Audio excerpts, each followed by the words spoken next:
So let's talk about the pulley system.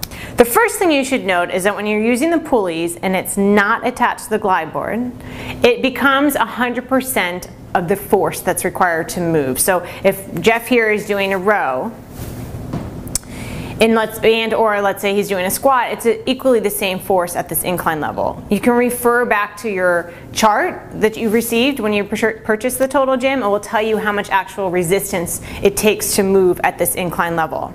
But to make this exercise easier, and oftentimes what pulleys are doing with the Total Gym, is that we have them attached to the glide board. So the point I want to make is that if you have these rail latches and you want to do full resistance, and you don't want to increase the incline, you can attach it to one of these rail latches, but if you're going to use the pulley, do not attach it higher than that of the lap bars. They always need to be lower down.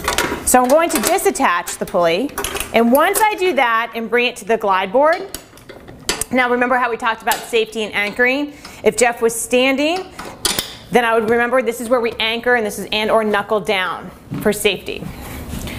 So if he's doing a row here, we now take that resistance and we cut it in half. And this is where it can get a little technical, but it's important to know, especially when you're working with patients, because just the slightest amount of increase in resistance can really make a big difference. If I want to decrease the resistance even more, what I would do is take one handle and let it go, and now Jeff will be moving one handle. This is about 33% of that amount. And now if I want to decrease it even more, I'm going to just have him hold the handle, and then he's going to move one arm. Now with this said, note that now he's holding this handle. That requires a stabilization factor. So sometimes when I'm working with a patient and I'm really just trying to get shoulder stability, I might have him just be holding this handle and be moving the stronger arm. And this is just working on stabilization, and he's moving the arm in varying planes and working on that stabilization. So that's a really other way to think about how to use the pulley. So next, moving on with respect to mobility and force. So now that you have someone who maybe doesn't have a lot of mobility, you might want to have them change the pulley pin position. So I'm going to have you anchor down, and I'm going to have him go into what we call upright supine position. So I'm going to have you lie on your back, and oftentimes I am handing them the pulleys in the beginning. And I'm going to have his feet go onto the glide board. If he needed to self-spot, I could. Or if I want to decrease the incline, remember, I can do that too. And I'm going to have his arms reach back overhead. Now sometimes this is too much for someone to actually do.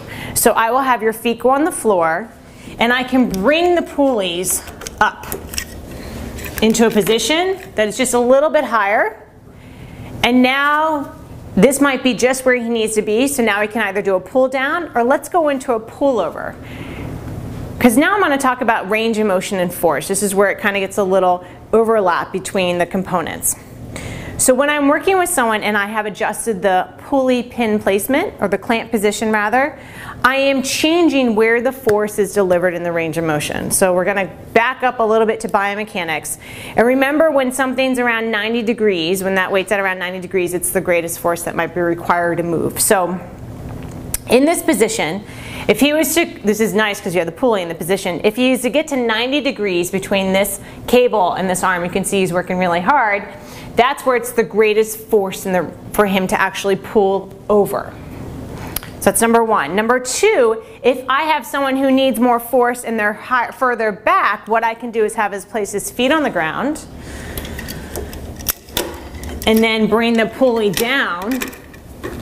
And now when he does the pull over, that 90 is going to become hit sooner, earlier in the range of motion. So now the force is back here. So when you start to move the pulley pin, you're redirecting that force. So oftentimes I'm working with people, I haven't even changed the incline, but the exercise and the strength feels very different for that participant, because I'm really trying to tweak where they're getting the greatest amount of force in the range of motion. So I want to highlight this again. So here I'm going to have you come up to sitting. So you're going to straddle. I'm going to take a hold of your handle, and I'm going to have you go into the seated lateral position.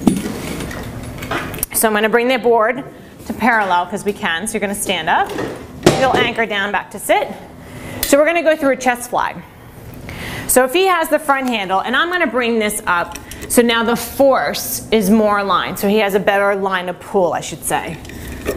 If it's down here, it's more of an incline that he'll be working towards. So now we're just going to come right across. So here we go. We're going to just go through a simple chest fly.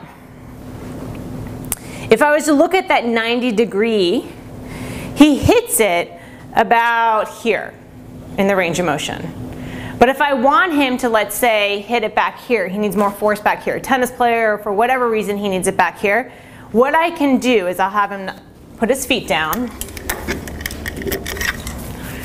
and then I'll change and use the back handle. Because now what's going to happen is, if you can see, he's going to come across. He'll hit that earlier in the range of motion. Now if I'm working with him and let's say he needs more of a pushing here, he needs more force, more in line, right and direct with his body, what can I do? Well, this is where we kind of get into the programming a little bit, but I'm going to tell you now. Here's what you can do. You can knuckle down, or I can actually just take the handle. He's then going to take the front handle, because we know the force gets a little bit later in the range of motion, and then I would tweak him a little bit. So now he's going to turn his body toward the tower, and then he can pull across, and now that 90-degree is pretty much at the end of the range of motion. So these are just the ways to think about when you're adjusting the pulley, and how you can take an exercise and really start thinking outside the box of different ways you can tweak just a simple chest fly. So that's kind of where you have strength and mobility coming into play. The other element is we have awareness. So what I love to do is I'm going to have you go back into the pullover position. So I'm going to bring your board down. And we're going to go back into doing pullovers. I'm going to leave the pulleys where they are. He's going to lie on his back. Feet will come up into the glide board. And I really encourage you to try to feel these exercises for yourself. I know it's a video that you're watching, but if you can take some of these components and some of these exercises and feel them in your body, you'll really feel how just little tweaks of the machine can make such a difference in how the intention of that exercise comes to play. So I'm going to have him do a pullover right to his thighs. Now, one thing we do is called static equilibrium, and that means one arm goes back and then you switch. The board stays still, but the participant moves. That's static equilibrium. Now another way to add that stabilization proprioception is I'll have him take his right arm and keep it by his mid-thigh. And now let's say I'm just working one arm. Not only is this stabilizing the shoulder, it requires trunk stabilization. All the nice components are coming into play. If he keeps moving that left arm, but the right arm comes up, and now he continues to move, this right arm is getting a very big workout. It's really working on stabilization. Like I had mentioned before, you can have this arm be in varying positions as that left arm's moving. And my intention might be more focused on this right arm. Maybe they're here as a patient for right shoulder work. So this is just another way to think outside the box of why might you be doing this exercise. So bring your arms all the way over and you can come up to sitting. So when you're working with the pulleys, there's a lot to consider. One is when you change the pulley, you redirect the force. When you change the pulley, you can also vary where you are on planes of motion. That's really nice, so that you're not always stuck in a single plane. You can start adding varying directions. And when you're working with the pulley, you can add that static equilibrium, bringing that stabilization element of an exercise to another level. So that's the arm pulley.